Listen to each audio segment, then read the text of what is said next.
If you are struggling to draw lips, this video is perfect for you. The lips are, I'd say, an easier facial feature to draw compared to something like the eyes.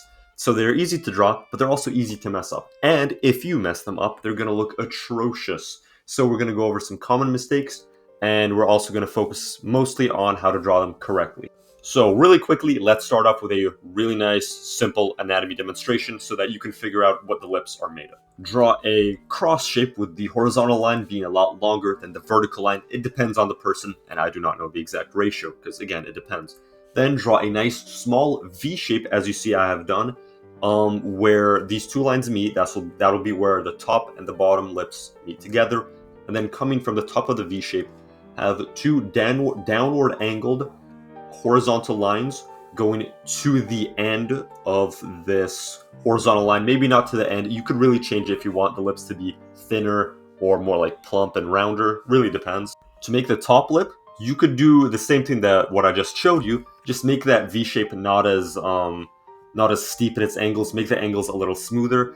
Obviously, the top lip looks horrendous right now, but we're barely getting started. We're going to work on this a lot more, so keep watching. And for the lower lips, have two downward angled lines coming from this main horizontal one to a certain point, whatever you want it to be. It could, again, like depend on the person. And then you connect those two with a horizontal flat line. And that is the most bare bones, like, drawing of a lip imaginable. Now let's make this actually a little bit better. Two super useful tips before we go on and develop the lips more. Think of the philtrum, that little indentation right above the top lip. Try to extend the lines there and like using the same angle. And often where they go, that will be the widest part of the bottom lip.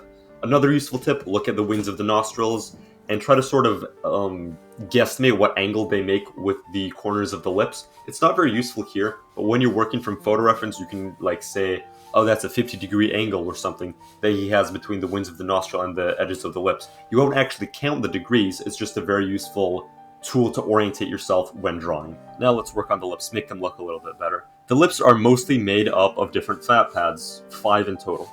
I'd put 2 on the bottom. They are angled, quite elongated ovals, and just put them on the bottom, as you can see. And then for the top, right in that middle V-shape area, you could have this sort of rounded heart-shaped thing, and it shows the fat pad right in the center.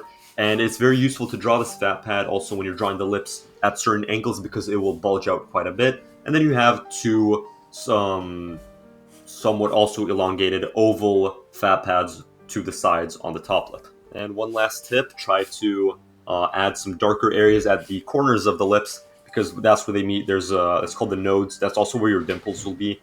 And it's kind of covered a little bit more by fat, and it's indented a little bit, so that's why it looks a little bit shadowy. And that, along with making sure that when you connect these fat pads later, use these nice curving, swooping lines to really make them look like lips, because lips rarely have like hard edges to them. Anyway, that is it for the basic anatomy stuff. I will do another quick demonstration for you guys, and while I'm doing that, I'm going to point out some details and also talk about some of the common mistakes. Number one, probably most common mistake that I often struggled with and still sometimes struggle with, that is outlining your lips too much. Using too thick of a line to define where they are, instead of using more subtle shading. I really would recommend that you use subtle shading to show where the lips are rather than hard lines, because when you use hard lines, it very much tends to make the lips look like way too puffy. It makes them look like they have duck lips, the person that you're drawing, and it looks really weird. So that is mistake number one. Also, this is particularly, you could see this like particular effect very heavily on the lower lips, so be very careful with that. This isn't a mistake, this is just a useful tip. If you want to really simply just show where the lips are, it's called like an indication, so you aren't actually fully drawing them out, just drawing a simple like sort of almost diagram of them. Just draw the shadow, the shadow that is cast from the top lip, and that is all you have to do, and it will still look somewhat realistic. I might show an example on the screen from a previous video. So there you go, quick anatomy demonstration, very important tip to, not tip, very important mistake to avoid, and a very useful tip. That is all for today. If you guys like this video, check out my channel, because if you like this, you'll probably like the other stuff I do. It's very similar. And that is it for today. I will see you all in around a week.